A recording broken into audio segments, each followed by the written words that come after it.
Meus queridos e amados irmãos, que a doce e gloriosa paz do Senhor Jesus seja com todos. Estamos de volta para mais uma aula de escola bíblica complementar, não é? Esta aula que tem um compromisso com a poderosa palavra de Deus. Nós estamos gravando esse vídeo hoje e também estamos disponibilizando o áudio desse vídeo para a Rádio Farol FM 90.1, aqui na cidade de Maceió, que vai ao ar toda quarta-feira a partir das 22 horas. Mas para você que me assiste pelo vídeo do YouTube, não é? Você vai acompanhando aqui a nossa fala, você pode interromper o vídeo, voltar, e assim você ir montando aí o seu estudo. Nós comentamos a revista de adultos, publicada pela Casa Publicadora das Assembleias de Deus, trimestralmente, e a cada trimestre nós estudamos um tema diferente. Nesse trimestre, nós estamos estudando sobre os valores do reino de Deus, a relevância do Sermão do Monte para a Igreja de Cristo. E na lição de hoje nós vamos estudar um tema, não é, muito discutido e às vezes muito polêmico, que é o casamento é para sempre. É a nossa lição número 5 para 1º de maio de 2022. Todas as nossas lições são comentadas em 10 tópicos. Você pode ir na playlist do nosso canal, você vai ver todas as lições comentadas em 10 tópicos. E esses tópicos, alguns não constam da lição, porque visam complementarizar o seu estudo, mas fazemos isso com muito respeito pela lição, que é sempre comentada por um mestre, alguém de referência e alguém de confiança da Casa Publicadora das Assembleias de Deus e da Convenção Geral das Assembleias de Deus no Brasil. Muito bem, então, dentre esses valores do reino, hoje nós vamos estudar essa questão do casamento, que é um tema bastante extenso e de muita profundidade. Eu construí 10 tópicos que eu espero que acrescente à sua aula, acrescente ao seu estudo. Se você ainda não é inscrito neste canal, recomendo que você se inscreva, você não vai se arrepender. Aí, onde tem essa mãozinha, você pode clicar, dar o seu like, né? Você vai estar contribuindo para esse vídeo e também você pode fazer o seu comentário, aí tem o local de fazer o comentário e compartilhe esse vídeo, né, nas suas redes sociais. Aos irmãos que estão ouvindo apenas o áudio pela Rádio Farol FM, a minha recomendação é que você se inscreva no canal. Você vai lá no YouTube, procura lá EBD Pastor Walter Pereira, vai aparecer o vídeo e lá tem um local onde você se inscreve, né, e deixa comentários, enfim, todas essas coisas. Muito bem, meus irmãos. O nosso título da lição, o casamento é para sempre. O texto áureo nos diz assim: assim não são mais dois, mas uma só carne. Portanto, o que Deus ajuntou, não separe o homem. Mateus 19, versículo 6. A verdade prática nos diz: a vontade de Deus para o casamento é que ele seja vitalício. Na continuidade do Sermão do Monte, Jesus condena o adultério. Nossa leitura bíblica em classe se encontra em Mateus, capítulo 5, versículos 27 a 32. E nos diz assim o texto bíblico: ouvistes que foi dito aos antigos, não cometerás adultério. Eu, porém, vos digo que qualquer que atentar numa mulher para a cobiçar, já em seu coração cometeu adultério com ela. Portanto, se o teu olho direito te escandalizar, arranca-o e atira-o para longe de ti, pois te é melhor que se perca um dos teus membros do que todo o teu corpo seja lançado no inferno. E se a tua mão direita te escandalizar, corta e atira para longe de ti, porque te é melhor que um dos seus membros se perca do que todo o teu corpo seja lançado no inferno. Também foi dito: qualquer que deixar sua mulher, que lhe dê carta de desquite ou de divórcio. Eu, porém, vos digo que qualquer que repudiar sua mulher, a não ser por causa de prostituição, faz que ela cometa adultério. E qualquer que casar com a repudiada, comete adultério. Palavras de nosso Senhor e Salvador Jesus Cristo. A nossa lição, amados irmãos, ela consta de uma pequena introdução. Depois, no primeiro tópico, vai estar falando sobre a condenação do adultério. Nós vamos ver nas palavras de Jesus, e não só Jesus, mas Paulo, e outros comentam sobre isso. O segundo tópico vai falar sobre o que rege o coração, regerá o corpo. E o terceiro tópico, a indissolubilidade do casamento, ou seja, o casamento não pode ser dissolvido. E, por fim, uma conclusão. A lição de mestre tem auxílio bibliológico, tem sinopses, outro auxílio bibliológico tem o 1 e o 2, enfim, alguns subsídios aqui que ajudam na lição. Como eu comentei no início, a nossa lição ela é comentada em 10 tópicos. Eu vou então comentar os tópicos aqui e o nosso entendimento sobre essa questão de que o casamento é para sempre. Eu quero destacar algumas coisas antes do comentário. Primeiro, eu quero considerar que estou falando para casais que temem a Deus. É muito diferente de você falar para casais que não temem a Deus. Quero dizer que nós estaremos usando as escrituras sagradas, que é a Bíblia. Então, nós não estamos fundamentados em padrões sociológicos, antropológicos, filosóficos, não. Nós estamos firmados na poderosa palavra de Deus, que é a nossa regra de fé e prática. Nós queremos saber alguma coisa sobre casamento, sobre família, nós vamos às escrituras. Isso é muito importante, nós temos um ponto de referência. Também eu quero entender que esses casais que casaram tiveram instruções antes do casamento e que estejam recebendo uma palavra de mentoria. Você precisa ter um pastor, um líder espiritual, uma autoridade espiritual sobre você que vai te ajudando em tempos de dúvida. Eu quero partir dessa plataforma. Então, irmãos, o casamento é para sempre, é o título da nossa lição. O primeiro tópico que eu coloquei aqui foi recebendo orientação para o casamento. Eu dizia para um determinado pastor, que já dorme no Senhor, e eu disse para ele: olha, pastor, o meu entendimento é que nós estamos casando irresponsavelmente as pessoas, e depois, quando há um acidente nesse casamento, e que o casal rompe o casamento, vai para um processo de divórcio, a gente cobra muito das pessoas. Mas não é isso que a Bíblia nos ensina. A Bíblia nos ensina que a quem muito é dado, muito será cobrado. A quem não é dado nada, certamente não se cobra nada. Então, como é que nós estamos casando pessoas sem orientação, sem um curso pré-nupcial, sem um curso de noivos, sem nenhuma orientação? Essas pessoas, casamento não é uma coisa que você, eu vou casar para fazer um estágio e depois eu volto e vejo se quero casar mesmo. Não, a gente já casa valendo. E nós vivemos tempos em que temos adolescentes que estão namorando, estão casando. Aqui no nosso estado de Alagoas nós temos muitos casos de adolescentes que estão casando. E um adolescente não tem condição de gerenciar conflito, de gerenciar problema. Casa no sábado e na segunda-feira já está se divorciando, porque não tem estrutura. E às vezes falta, meus irmãos, aqui eu coloco uma crítica, falta orientação antes do casamento. Às vezes nós até fazemos encontros de casais, palestras para casais, mas é muitas vezes tentando remediar o irremediável, É tentando colocar remendo novo em pano velho. As coisas já estão efetivadas. Pode melhorar alguma coisa? Pode. E eu defendo, porque eu sou palestrante também para casais e sou convidado para muitas igrejas para falar para casais. Falo com tranquilidade. E esses casais podem mudar o seu comportamento? Podem. Mas muitas vezes algo já está concretizado e que não tem mais o que fazer.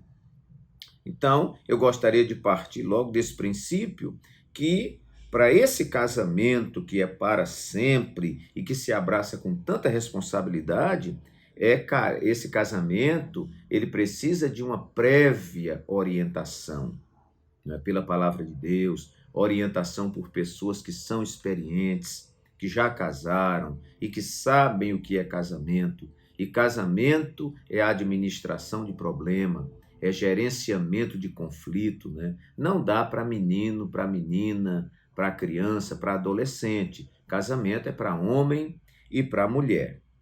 Muito bem. O segundo lugar, considerando a união de Cristo com a igreja. O casamento deve considerar esta união de Cristo com a igreja. Eu quero ler uma referência que está na carta de Paulo aos Efésios, capítulo 5, e a partir do versículo 21. Os irmãos vão ver instruções aí muito interessantes. Efésios 5, 21 a 26. Nos diz assim a palavra de Deus: sujeitando-vos uns aos outros no temor de Deus. Vós, mulheres, sujeitai-vos a vossos maridos como ao Senhor. Porque o marido é a cabeça da mulher, como também Cristo é a cabeça da igreja, sendo ele próprio o Salvador do corpo. De sorte que, assim como a igreja está sujeita a Cristo, assim também as mulheres sejam em tudo sujeitas a seus maridos. Vós, maridos, amai vossas mulheres, como também Cristo amou a igreja e a si mesmo se entregou por ela, para a santificar, purificando-a com a lavagem da água pela palavra, para apresentar a si mesmo igreja gloriosa, sem mácula, nem ruga, nem coisa semelhante, mas santa e irrepreensível. Ora, queridos, Jesus coloca para nós, aliás, o apóstolo Paulo coloca para nós algo que não é fácil, a gente precisa reconhecer, não é? E aqui eu volto à minha introdução.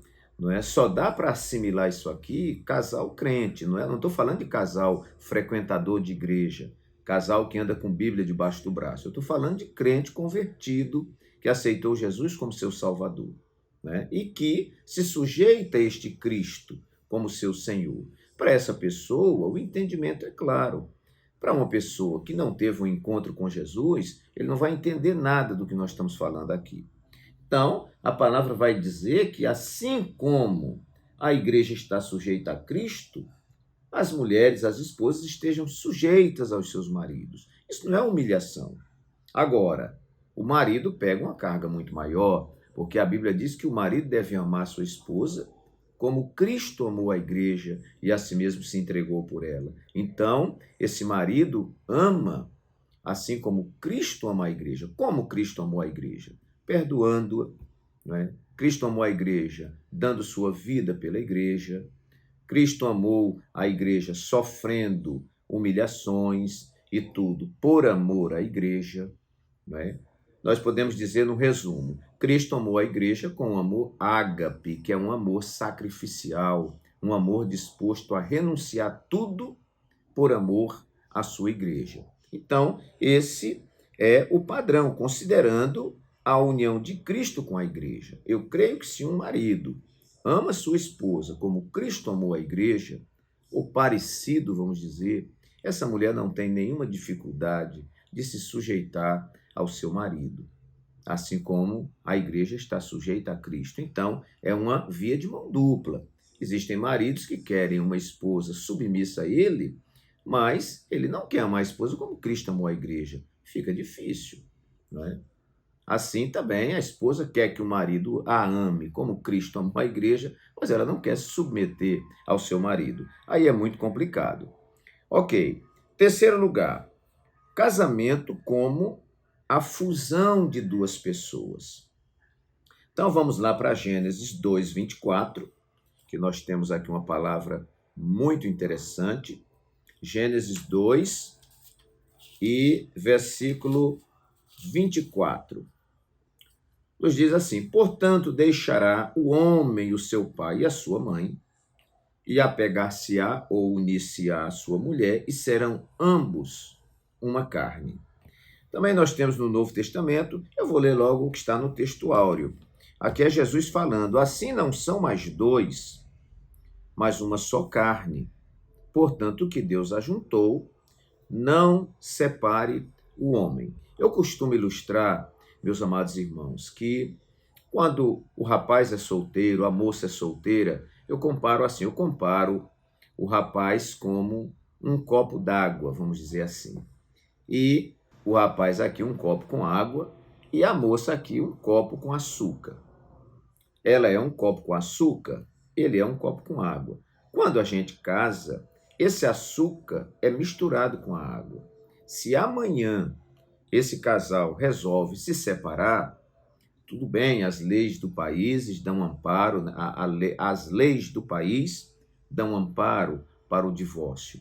Não é? Só que quando nós rompemos esse casamento, não vai mais um copinho de açúcar para cá e um copinho d'água para cá. Vai meio copo de água com açúcar para cá e meio copo de água com açúcar para cá. Como a gente diz aqui, uma garapa, né? Vai meio copo de garapa para cá, meio copo de garapa para lá. Porque quando a gente casa, há uma fusão, é o que eu estou falando aqui. Então, eu estou casado com a minha esposa, aí me divorcio, rompo esse casamento e caso com outra mulher. Eu vou levar pedaços da minha esposa dentro de mim. E essa mulher lá, se ela já foi casada, ela tem pedaços do marido dentro dela. É por isso que muita gente, eu vou casar com uma pessoa que está divorciada, tudo mais, e não tem problema. Ela diz assim, olha, eu tenho filhos do outro casamento. Ele diz, não, seus filhos é como se fossem meus filhos. Aí tudo bem. Daqui a pouco, o ex-marido dela quer falar com ela sobre os filhos. Aí o novo marido agora fica com ciúme. Não, agora segure a carga. Essa pessoa veio de um casamento. Se ela tem um filho, né, o pai desse filho é eternamente pai desse filho, né? Pai desse filho dela. E a gente agora está com ela. Então, você casa e tudo mais, sabendo que você está abraçando, não é? Não é mais uma pessoa que nunca teve um casamento, né? Nunca teve um relacionamento com alguém. Ela já teve um relacionamento com alguém, teve um relacionamento sexual com a outra pessoa, e no casamento e na conjunção sexual, essa pessoa se torna uma com a outra. Então, um divórcio, a gente como igreja tem que olhar, e aqui eu quero frisar para que ninguém fique ferido, né? Nós temos casos e casos, tá, irmãos? Existem casamentos que não dá para continuar, até porque começaram errado, né? Outros não tiveram nenhuma instrução, outros estavam no caminho da impiedade. Então, nós temos casos e casos, né? Eu estou aqui pegando uma linha, mas se alguém está me ouvindo e é casado, é divorciado, casou com alguém divorciado, não se sinta ferido. Eu estou dizendo que quando nós casamos com uma pessoa, nós fundimos com esta pessoa e nos tornamos uma pessoa com ela. Quando nós rompemos esse casamento, esse relacionamento, nós levamos pedaços dessa outra pessoa. Pastor, já fui casado com 2 pessoas. Você tem dentro de você, ou com 3 pessoas, você tem pedaços das 3 pessoas dentro de você. É por isso que às vezes dá muito problema por aí. Ok, lá em Marcos 10, de 6 a 9 também vai falar sobre isso. Quarto lugar, reconhecendo o casamento como uma instituição divina. Nós vamos lá para Gênesis 2:18, que eu vou citar, né? Lá está dizendo, não é bom que o homem esteja só. Far-lhe-ei uma adjutora para que esteja como diante dele. Ou em outra versão, far-lhe-ei uma auxiliadora para que lhe seja correspondente. Então, meus amados irmãos, casamento não é uma criação do Estado, não é uma criação da igreja, não é uma criação do jurídico, simplesmente, né? Casamento é uma instituição divina. Quem olhou para o homem e disse, não é bom que o homem esteja só, foi Deus. Ora, se Deus disse que não é bom, eu penso que é porque é ruim. É ruim você ficar só. Existem pessoas que optam em viver uma vida sozinha. Não quero casar com ninguém, quero viver uma vida só. Tudo bem, mas o texto bíblico permanece saltando aos olhos. Não é bom que o homem esteja só. Far-lhe-ei uma adjutora para que esteja como diante dele. Então, casamento é uma invenção de Deus.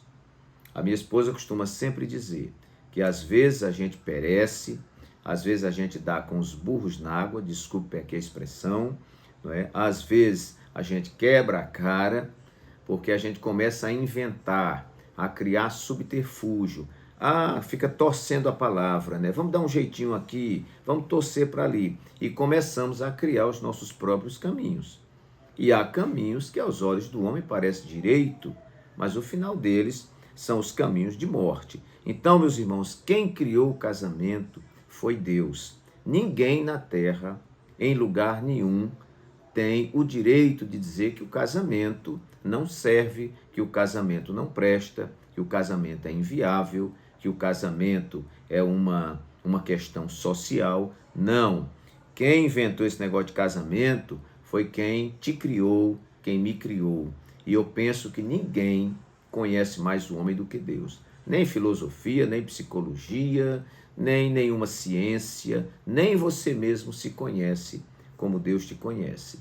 Então, se o Deus que conhece a estrutura humana foi quem inventou essa máquina chamada casamento, não é? A gente tem que abraçar. E ele diz que não é bom que fique só. É bom que você tenha uma adjutora ao seu lado. Então, nós precisamos, nesse estudo que o casamento é para sempre, reconhecer que o casamento é uma instituição divina. Inclusive, foi a primeira instituição criada, o casamento. Ok. Quinto lugar, construindo um casamento nos padrões bíblicos. Isso é muito importante. Não adianta a gente querer construir casamento nos moldes que se prega na sociedade. Porque nós vivemos em uma sociedade, podemos dizer que uma sociedade sem Deus. Jesus disse que o mundo está no maligno. Então, às vezes, a gente quer criar baseado no que alguém inventou e isso dá problema. Nós temos que olhar para as Escrituras. Casamento nos padrões bíblicos. Eu achei interessante aqui na lição, no terceiro tópico, nós vamos ler alguma coisa no subtópico 1, subtópico 2 e subtópico 3. Então vamos lá. No subtópico 1, temos assim, o casamento na perspectiva bíblica. Sabemos que o casamento é a mais fundamental de todas as instituições sociais, é a base, conforme Gênesis 1, 28 e 2, 24. Na perspectiva divina, o casamento deve ser uma união permanente, em que homem e mulher entram em uma aliança a fim de construir uma união única na mais perfeita intimidade. Primeiro, aqui nós estamos vendo o padrão bíblico. Lá mais na frente um pouquinho vai dizer, o casamento deve ser construído com base em respeito, amizade, bom tratamento, tudo isso é bíblico, carinho, dignidade, entre outros. Como bem disse o apóstolo Pedro, quando ele diz no capítulo 1, e eu quero até ler, 1 de Pedro, capítulo 3 e versículo 7. Vamos conferir essa referência para vermos esse respaldo, né? Aqui nós temos respaldo bíblico, né, para essa questão. Então vamos lá. Igualmente vós maridos, coabitai com elas, com as mulheres, com entendimento, dando honra à mulher como vaso mais fraco, como sendo vós os seus co-herdeiros da graça da vida, para que não sejam impedidas as vossas orações. Meus queridos, olha, truncamento no casamento, confusão no casamento, desrespeito no casamento, pode bloquear nossas orações. Uma informação muito boa. Mais embaixo um pouquinho.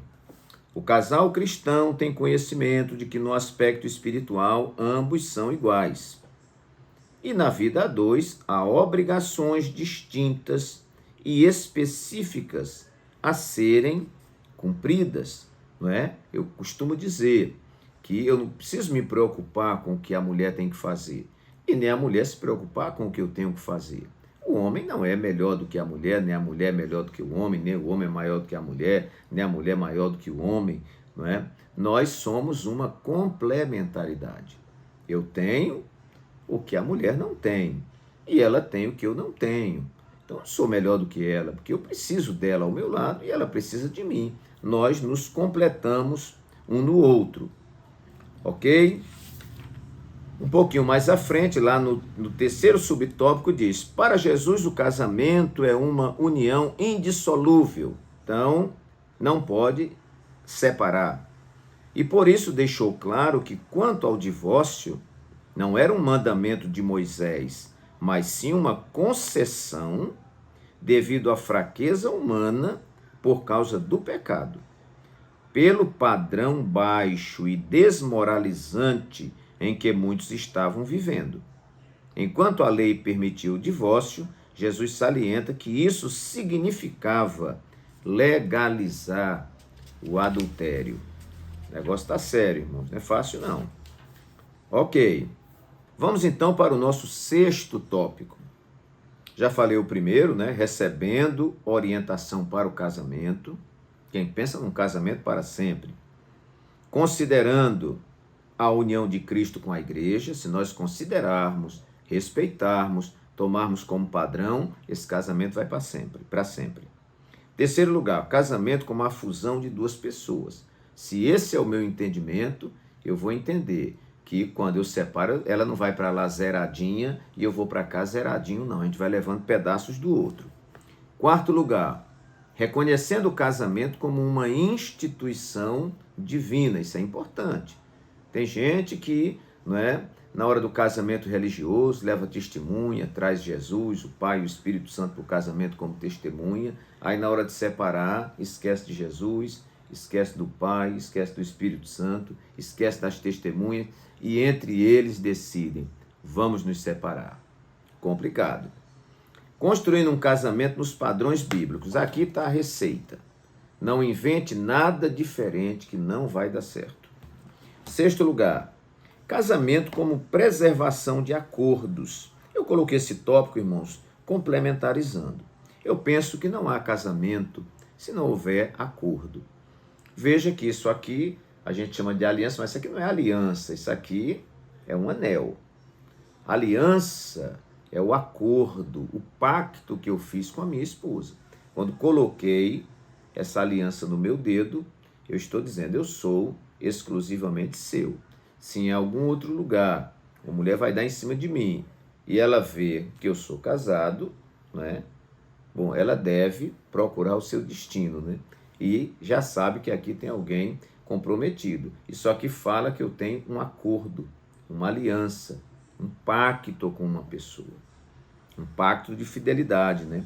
Então, no casamento, irmãos, não só ali no ato da cerimônia, onde um promete alguma coisa para o outro, mas o casamento, eu sou casado há 35 anos com a mesma mulher, a irmã Adeilda, né, que nós chamamos aqui carinhosamente a irmã Deca, aqui em Maceió, e casamento é acordo. Então, você quando casa, você é um homem, ela é mulher. Então, a gente é muito diferente um do outro. Eu vim de uma família, ela veio de outra. Eu tenho um nível de escolaridade, ela tem outro. E eu tenho uma cabeça, ela tem outra. Então, é muito interessante porque no casamento vai haver conflitos. Eu digo que casamento é gerenciamento de conflitos. Agora, como nós tratamos esses conflitos? Fazendo acordo. Não é? A gente vai fazendo acordo. Eu digo muito nos cursos de noiva, eu digo, vocês vão casar, já combinaram se vão ter filhos ou não, já combinaram se ela vai poder estudar fora, se ele vai poder estudar, se vão continuar congregando nessa igreja, porque tem gente que depois que casa, aí começa a aparecer um monte de surpresa. Então, conversem antes do casamento, façam acordos. Tem casal que diz, olha, eu quero casar com você, mas eu não quero ter filho. Se o outro se dispõe a isso, casa. Se não se dispõe, não casa. Não pode, depois que casar, dizer que não quer ter filho. Aí o outro vai fazer o quê? Vai divorciar. Então, o acordo é feito ali nos votos de casamento e durante toda a nossa vida nós vamos trabalhando com negociações. No casamento tem negociação, pastor? Tem, a gente negocia coisas. Não é? Às vezes a esposa conversa com o marido, olha, vamos dividir as tarefas da casa? Ok. Ou não vamos? Não é? E assim a gente vai fazendo esse acordo. Quebrou o acordo, não é? Vai ter problema. Eu atendi uma determinada pessoa que estava sofrendo muito com o marido estava desviado, o marido já estava bebendo, já estava partindo para as drogas, estava com um monte de mulherada, e a pessoa veio conversar comigo, pastor, o que é que eu faço? Eu falei para a pessoa, olha, eu como pastor, e nenhum pastor sério vai mandar ninguém estar separando, não é?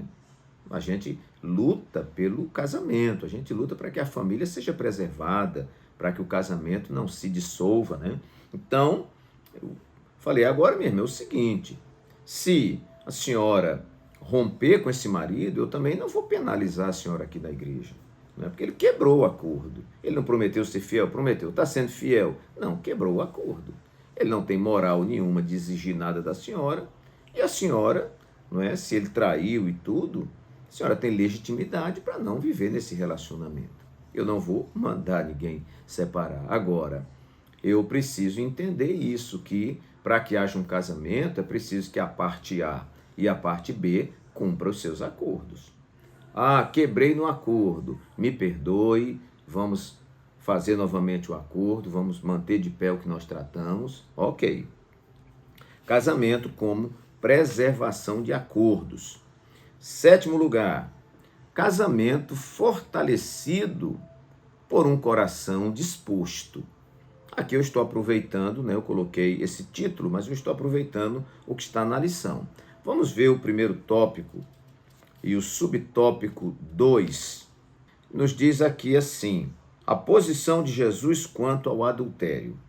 Para Jesus, a gênese do adultério, ou o começo, ou o princípio, está no coração, começando com um olhar cobiçoso e pensamentos impuros que levam à prática sexual ilícita.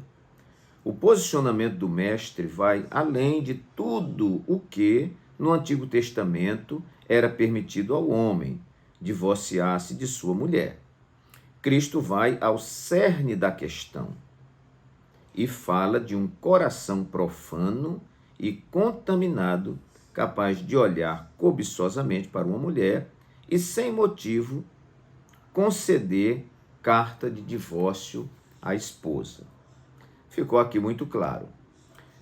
Tópico 2 e subtópico 1. O que procede do coração? O pecado não está restrito apenas ao ato, mas também a pensamentos impuros, malignos, cuja fonte é o coração. Mateus 15:19.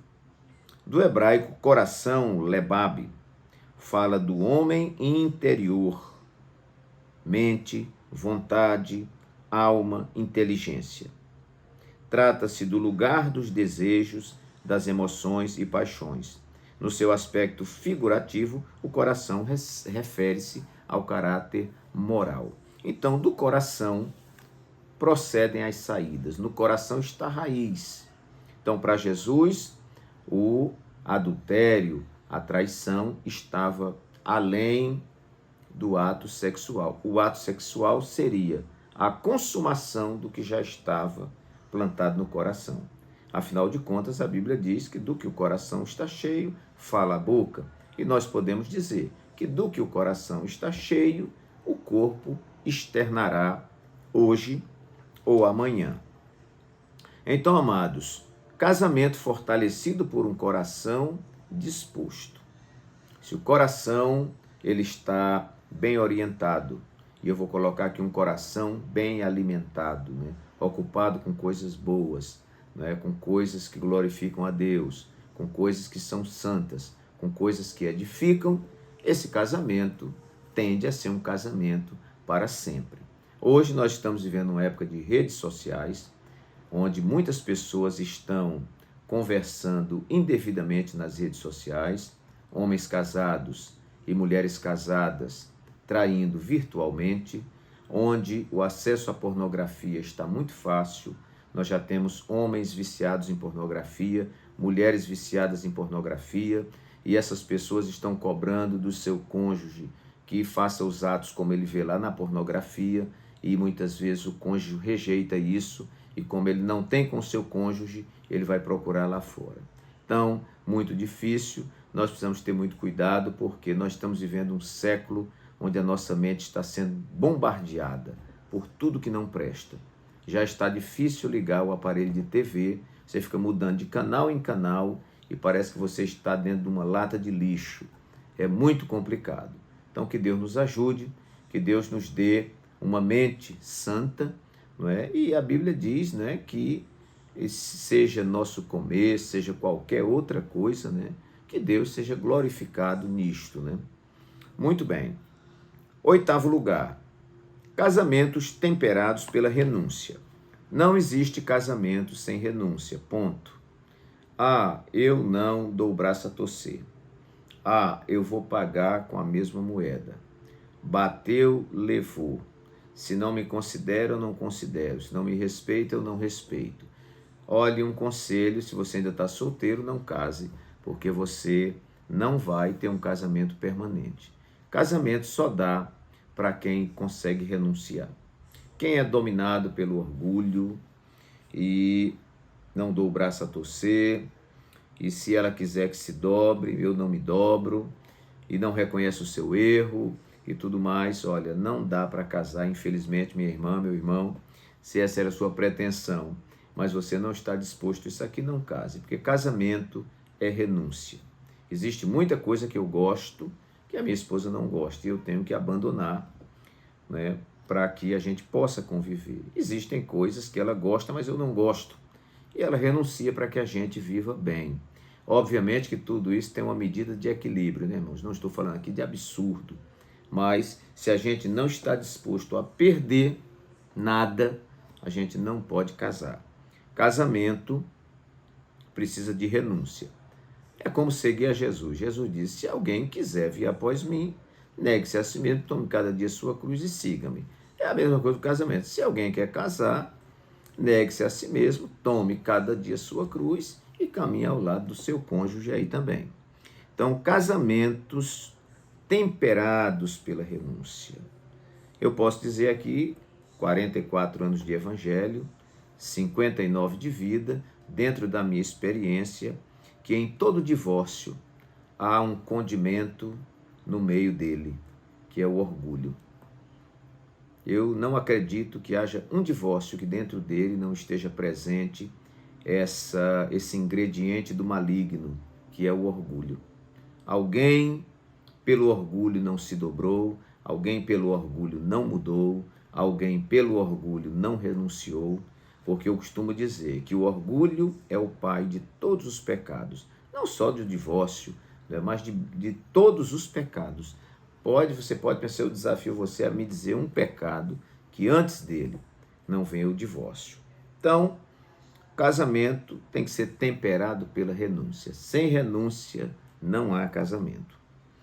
9º e penúltimo tópico: casamento como legalização da vida sexual. Para nós cristãos, o casamento ou o sexo, ele vem após o casamento. Sexo antes do casamento é ilegal, né? Então, é muito difícil, nós estamos vivendo um século de muita liberalidade e muita gente está arriscando, né? Está transando antes do casamento, vivendo uma vida ativa sexualmente, agora ele quer casar e quer ter uma vida abençoadíssima. E às vezes essas coisas não ocorrem, porque quando a gente vai quebrando princípios bíblicos, a gente vai ter uma colheita, meus irmãos. A Bíblia diz que o que a gente semear é o que a gente vai colher. Então, uma moça hoje que quiser se manter virgem perante essa sociedade podre que nós vivemos, ela vai ser ridicularizada. Mas eu digo para você, minha irmã, não é? Se você tem feito esse voto com Deus de manter sua virgindade até o casamento, marque a data e coloque embaixo assim: foi o pastor Walter Pereira que falou lá de Maceió. Você vai ser feliz no seu casamento, porque quem honra a Deus e honra a sua palavra, eu não tenho nenhuma dúvida que você vai ser honrado. Agora, é um caminho de cruz nas costas e de muita renúncia. Todos nós sabemos. Vamos para o primeiro tópico e subtópico 3, que tem aqui algumas informações interessantes.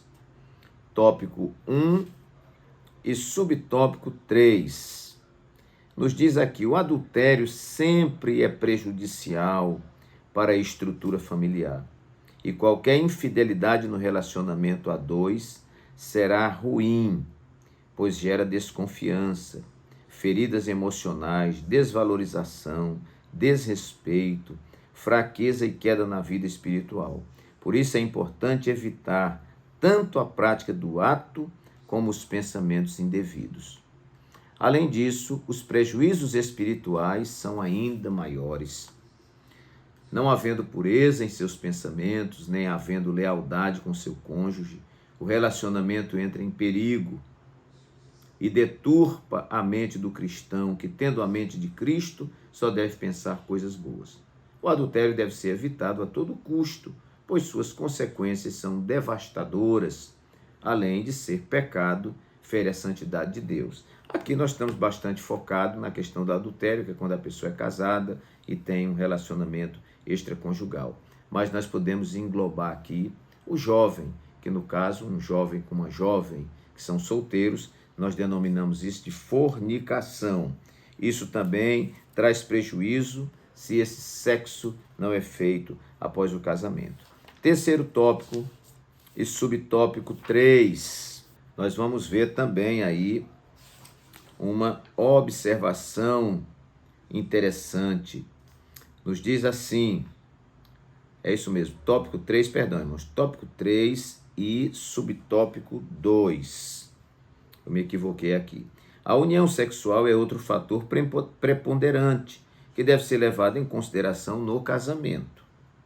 Ele deve ser desfrutado pelo homem e pela mulher casados, em uma intimidade mais profunda. O verbo coabitar, aquele que nós vimos na carta de Pedro, fala de relação sexual dentro do casamento, tratada pela Bíblia como algo digno, conforme Hebreus 13:14, que manda nós tratarmos o casamento, com honra, com destaque, com excelência, e isto é muito importante, está lá na carta de Hebreus, capítulo 13, versículo 4, que diz: venerado seja entre todos o matrimônio. Muito bem. E por último, irmãos, casamento como estrutura da família. Quando nós casamos, o casamento é entre um macho e uma fêmea, entre um homem e uma mulher. Deste casamento vai brotar a sua prole, os filhos, Só pode brotar de uma união de macho e fêmea, então nascem os filhos.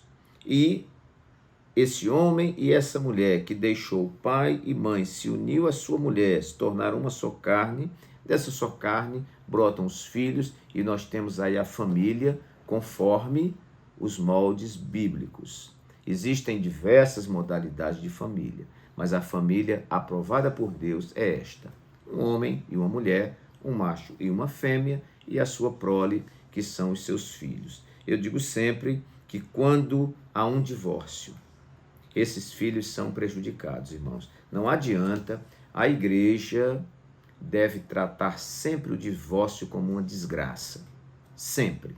Nunca poderemos olhar e nunca poderemos nos acostumar e achar que isso é natural. Ah, não, pastor Val, tem mais agora, o percentual de crente divorciada é igual ao percentual do mundo. Então isso é natural. É natural? Não, meu irmão, é uma vergonha. Isso é uma vergonha. Um povo que diz que está cheio do Espírito Santo, que tem a mente de Cristo e que se orienta pela palavra, isto é uma vergonha. Uma vergonha. Então, o casamento é a estrutura da família. Uma família que tem seu pai, que tem sua mãe, os filhos olham e veem a figura paterna e a figura materna. Um pai que ama sua mãe. Eu digo sempre que o maior presente que uma mãe pode dar ao seu filho é amar o pai dele. E o maior presente que uma mãe pode dar ao seu filho é amar o pai dele. Então é assim que funciona. Muitas vezes, por diversas causas, que eu não quero aqui, eu não vou aqui tratar de cada caso, né? Cada caso é um caso, tá, irmãos? Mas, independentemente de qualquer coisa, né? Quando há uma ruptura, o pai vai para um lado, a mãe vai para o outro, esses filhos, em algum quesito da sua vida, eles vão adoecer. Porque os filhos, eles existem para ver as figuras de pai e mãe, né? Então, isso é muito importante. Quando a família foge dessa estrutura, vai dar desequilíbrio e vai dar problema lá na frente. Meus amados irmãos, que Deus vos abençoe. O assunto é extenso, o assunto é polêmico. Eu tentei ser aqui o mais bíblico possível. Se eu não alcancei, me desculpem, porque eu ainda estou em processo de crescimento, estou aprendendo muito. Que Deus vos abençoe, né? Aos casais que já foram divorciados, hoje estão na igreja, né? Deus vos abençoe. E eu espero que a mão do Senhor esteja estendida sobre vocês, conduzindo a vida de vocês. Que Deus nos abençoe e até o nosso próximo vídeo, se Deus assim nos permitir. Para os ouvintes da Rádio Farol FM, até o nosso próximo programa, Deus assim o permitindo. Amém.